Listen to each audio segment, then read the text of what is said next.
الحمد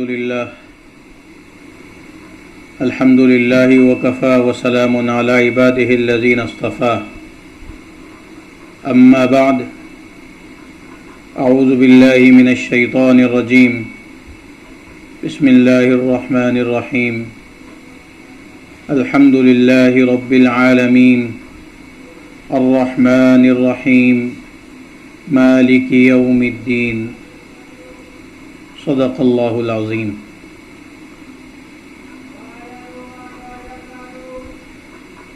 آج سورہ فاتحہ کی تیسری آیت بیان کرنے کا ارادہ ہے۔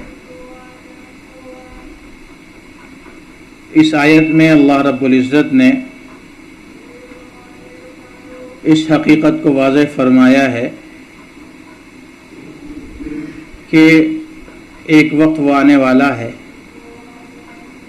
کہ جب ساری ملکیتیں ختم ہو کر صرف اللہ رب العزت کی ملکیت باقی رہ جائے گی۔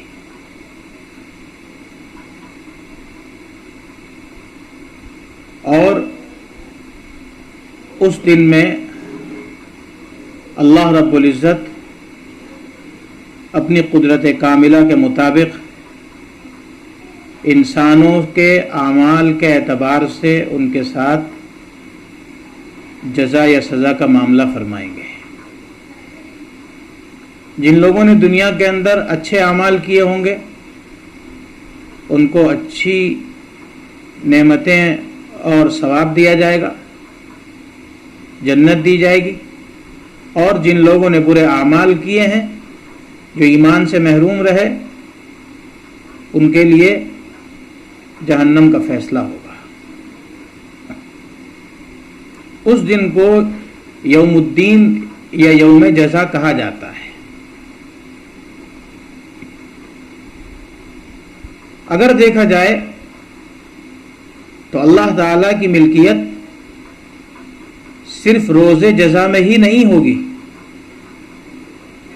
بلکہ آج بھی اس کائنات کی ہر چیز پر اللہ تعالیٰ کی ملکیت ثابت ہے۔ قرآن کریم میں جگہ جگہ اس حقیقت کو واضح کیا گیا ہے کہ آسمان اور زمین کی تمام ملکیتیں، آسمان اور زمین کے تمام خزانے اللہ رب العزت کی قدرت میں ہیں، اللہ کی ملک میں ہیں۔ للہ ملک السماوات والارض، اللہ ہی کے ہیں خزانے آسمانوں اور زمین کے، اللہ ہی کی ملکیت ہے آسمان اور زمین۔ آج بھی دنیا کے اندر ہر چیز کے حقیقی مالک اللہ تعالی ہیں، لیکن اللہ تعالی نے اپنی حکمت کے تحت انسانوں کو کچھ ملکیت عطا فرمائی ہے، اور انسان کی اس ملکیت کا اعتبار بھی کیا جاتا ہے۔ اللہ تعالیٰ نے انسان کو مال کے اوپر بھی ملکیت عطا فرمائی، اللہ تعالیٰ نے انسان کو زمین جائیداد کی ملکیت عطا فرمائی، اللہ تعالیٰ نے اس دنیا کے اندر انسان کو مختلف چیزوں پر ملکیت عطا فرمائی، اور یہ ملکیت ایسی ہے کہ اگر کوئی انسان دوسرے انسان کی ملکیت میں اس کی اجازت کے بغیر کوئی تصرف کرتا ہے تو پھر جس کی ملکیت میں تصرف کیا گیا ہے اللہ تعالیٰ نے اس کو یہ حق دیا ہے کہ وہ قانونی چارہ جوئی کے ذریعے سے، عدالتی چارہ جوئی کے ذریعے سے اپنے نقصان کی تلافی کرا سکتا ہے۔ عدالت میں دعویٰ کر سکتا ہے کہ فلاں آدمی نے میری ملکیت میں یہ تصرف کیا ہے، میری اجازت کے بغیر اس نے اس میں چھیڑ چھاڑ کی ہے، تو اس کی بنیاد پر اللہ تعالی نے یہ حق دیا ہے کہ وہ عدالت میں جائے اور پھر عدالت اس کے مطابق فیصلہ کرے۔ ان ملکیتوں کا اعتبار ہے۔ قرآن کریم میں اس کو بھی بیان کیا گیا۔ اولم يروا انا خلقنا لهم مما عملت ایدینا انعاما فهم لها مالکون، کیا ان لوگوں نے نہیں دیکھا کہ جو چیزیں ہم نے اپنے ہاتھ سے ان کے لیے پیدا کی تھی، جیسے چوپائے وغیرہ ہیں، اب وہ ان کے مالک بنے بیٹھے ہیں۔ گویا اللہ نے دنیا کے اندر ان کو ملکیت عطا کر کے اس ملک کا تحفظ بھی کیا ہے، لیکن ایک وقت وہ آنے والا ہے کہ جب ساری ملکیتیں ختم ہو جائیں گی، کسی کی ملکیت نہیں رہے گی، چاہے کوئی کتنا بڑا بادشاہ ہو، چاہے کوئی کسی ملک کا صدر ہو، وزیر اعظم ہو، یا دنیا کے اندر وہ کتنی بڑی جائیداد کا یا فیکٹریوں کا مالک ہو، کتنے بینک بیلنس اس کے پاس ہو، ہر چیز اس کی ملکیت سے نکل جائے گی اور صرف اللہ رب العزت کی ملکیت اس دن ظاہر ہو جائے گی۔ چونکہ اس دن تمام انسانوں کی ملکیت ختم ہو کر کے صرف اللہ کی ملکیت باقی رہ جائے گی، اس لیے یہ کہا جا سکتا ہے کہ اس دن صرف اللہ تعالیٰ کی ملکیت ہوگی، ورنہ اللہ کی ملکیت آج بھی ہے، اللہ کی ملکیت میں کوئی کمی نہیں ہے۔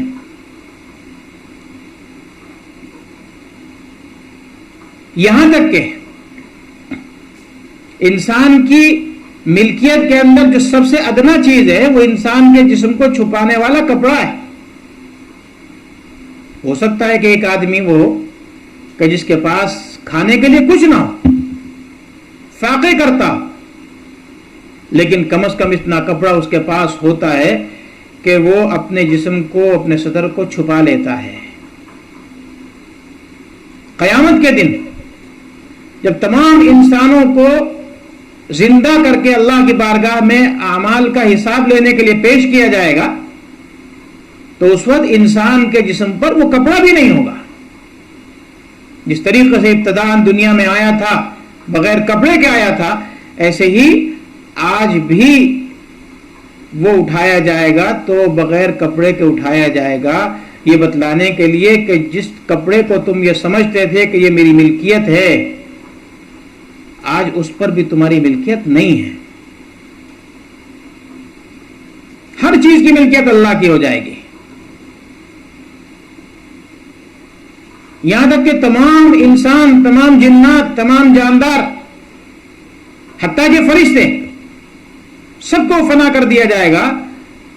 تو اس وقت اللہ رب العزت دریافت فرمائیں گے لمن الملک اليوم، آج کس کی حکومت ہے، آج کس کا راج ہے؟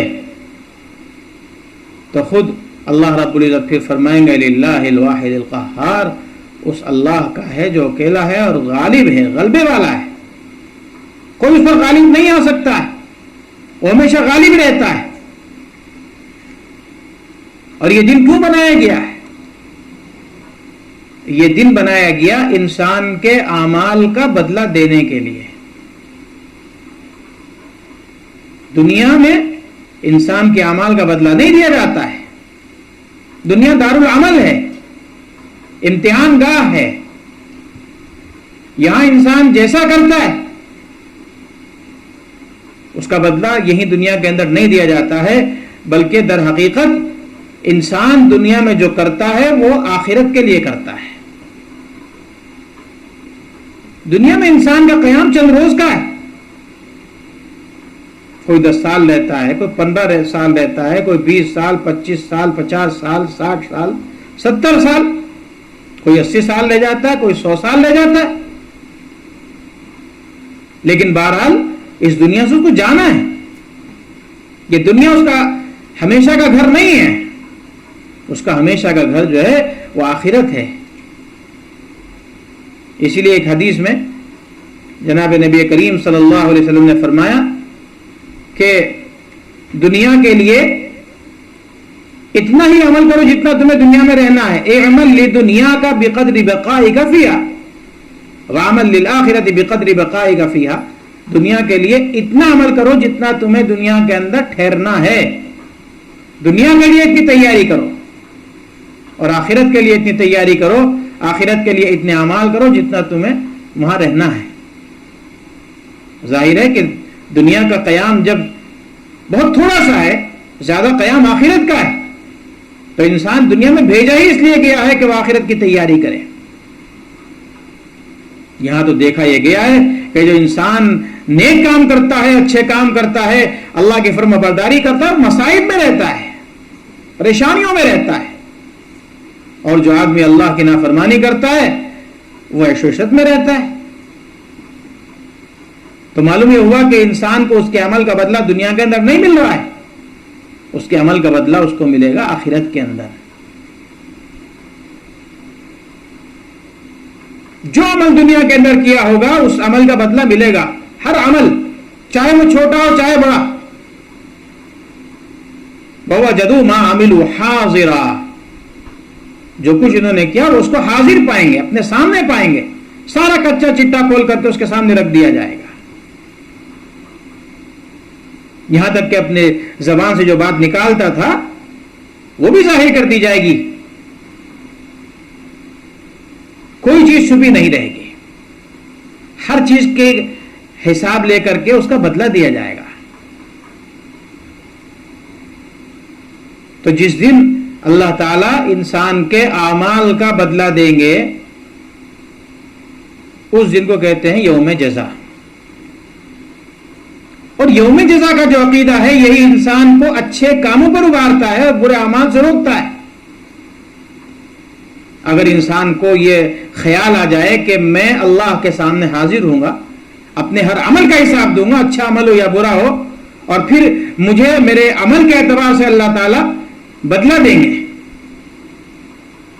تو پھر انسان گناہ نہیں کر سکتا ہے۔ دنیا کی مصیبت جھیل سکتا ہے، آخرت کی مصیبت جھیلنے کے لیے تیار نہیں ہوگا۔ جیسے مدینہ منورہ کے اندر ایک عورت سے گناہ کا ارتکاب ہو گیا، بدکاری میں مبتلا ہو گئی، لیکن پھر خیال آیا کہ یہ تو مجھ سے گناہ صادر ہو گیا۔ حضور اکرم صلی اللہ علیہ وسلم کے پاس آئیں اور آ کر کے عرض کیا، یا رسول اللہ مجھے پاک کر دیجئے، مجھ سے گناہ ہو گیا ہے۔ آپ نے منہ پھیر لیا، دوسری طرف آ گئیں اور آ کر کے پھر کہا، طاہرنی یا رسول اللہ، مجھے پاک کر دیجئے اللہ کے نبی۔ آپ نے پھر دوسری طرف منہ پھیرا تو ادھر آ کر کے پھر انہوں نے اقرار کیا، 4 مرتبہ انہوں نے اپنے گناہ کا اقرار کیا۔ چونکہ انہوں نے اپنے گناہ کا اقرار کر لیا 4 مرتبہ، حالانکہ کوئی گواہ نہیں تھا، کسی نے اس گناہ کرتے ہوئے ان کو دیکھا نہیں تھا، لیکن ان کے دل کے اندر یہ تڑپ تھی کہ دنیا کے اندر میں اگر سزا پا لیتی ہوں تو آخرت کی پکڑ سے بچ جاؤں گی۔ اس لیے وہ اپنے آپ کو اللہ کے نبی کے سامنے پیش کرتی ہیں۔ اللہ کے نبی نے فرمایا کہ ٹھیک ہے تم نے اپنے گناہ کا اعتراف کیا ہے، لیکن ابھی تم پر سزا جاری نہیں کی جا سکتی تاکہ بچہ پیدا نہ ہو جائے۔ چنانچہ وہ عورت چلی گئی، اور جانے کے بعد جب بچے کی ولادت ہو گئی، 2 سال تک اس بچے کی عورت نے پرورش کی، دودھ پلایا، یہاں تک کہ جب بچہ کچھ کھانے کے لائق ہو گیا تو اللہ کے نبی کی خدمت میں حاضر ہو گئیں اور عرض کیا کہ یا رسول اللہ میں حاضر ہوں، مجھے پاک کر دیجئے، اور یہ میرا بچہ ہے، روٹی کھانے لگا ہے، اس بات کی علامت ہے کہ اس کو میری ضرورت نہیں ہے۔ چنانچہ اللہ کے نبی نے ان کو شریعت کے ضابطے کے مطابق سنسار کرنے کا حکم دیا، اور اس میں ان کی وفات ہو گئی تو اللہ کے نبی خود ان کی نماز جنازہ پڑھنے کے لیے آگے بڑھے۔ حضرت عمر رضی اللہ تعالیٰ عنہ نے حضور کا دامن پکڑا اور عرض کیا کہ یا رسول اللہ یہ عورت تو گناہگار ہے، آپ ان کی نماز جنازہ پڑھا رہے ہیں۔ تو اللہ کے نبی صلی اللہ علیہ وسلم نے فرمایا کہ بے شک ان سے گناہ سرزد ہوا، لیکن انہوں نے ایسی توبہ کی ہے کہ اگر اس کا 10واں حصہ مدینے کے لوگوں پر تقسیم کر دیا جائے تو سارے مدینے والوں کی بخشش ہو جائے گی۔ یہ آخرت کی فکر ہی تو تھی کہ انہوں نے اپنے گناہ کا اعتراف کر لیا، اور نہ صرف یہ گناہ کا اعتراف کیا بلکہ 2.5 سال کے بعد اپنے آپ کو سزا کے لیے پیش بھی کر دیا. بہت سے واقعات صحابہ کرام کے ہیں ان سے گناہ کا صدور ہوا ہے، لیکن انہوں نے اپنے آپ کو دنیا کے اندر ہی پاک صاف کرانے پر زور دیا ہے. تو انسان کے ساتھ آخرت میں اس کے اعمال کے اعتبار سے فیصلہ کیا جائے گا. جیسے اعمال ہوں گے ایسے ان کے ساتھ معاملات ہوں گے. ایک لاٹھی سے سب کو نہیں بھاگا جائے گا. بہت سے لوگوں کا خیال یہ کہ بس دنیا کے اندر ہی انسان جیسا عمل کرتا ہے اس کا بدلہ دنیا کے اندر مل جاتا ہے. ایسا نہیں ہے. یہاں تو معاملہ اگر ایسا ہونے لگے تو ایک لاٹھی سے سب کو ہانکنا کے مترادف ہوگا، انصاف کے خلاف ہوگا. اللہ تعالیٰ فرماتے ہیں فَنَجْعَلُ الْمُسْلِمِينَ كَالْمُجْرِمِينَ، کیا ہم مسلمانوں کو مجرمین کی طرح کر دیں گے؟ لوگوں کے درمیان انصاف سے فیصلہ کرنے کے لیے اللہ تعالیٰ نے جس دن کو مقرر کیا ہے اس کو یوم جزا کہتے ہیں، یوم الدین کہتے ہیں. اس لیے اس 30 آیت میں فرمایا گیا کہ وہ یوم الدین کا مالک ہے، یوم جزا کا مالک ہے. یہ عقیدہ ہی انسان کو جو ہے اچھے اعمال پر ابھارے گا اور برے اعمال سے روکے گا. تو گویا یہ 3 آیتیں جو ابتدائی ہیں اس میں اسلام کے 3 بنیادی عقائد کا ذکر آ گیا. پہلی آیت میں اللہ کی وحدانیت کی دلیل آ گئی، دوسری آیت میں جناب نبی کریم صلی اللہ علیہ وسلم کی رسالت کی دلیل آ گئی، اور تیسری آیت میں جو ہے وہ یوم آخرت کی دلیل آ گئی. اللہ تعالی ہمیں قرآن کریم کو صحیح سے سمجھنے کی اور اس پر عمل کی توفیق عطا فرمائے. وآخر دعوانا الحمد للہ رب العالمین.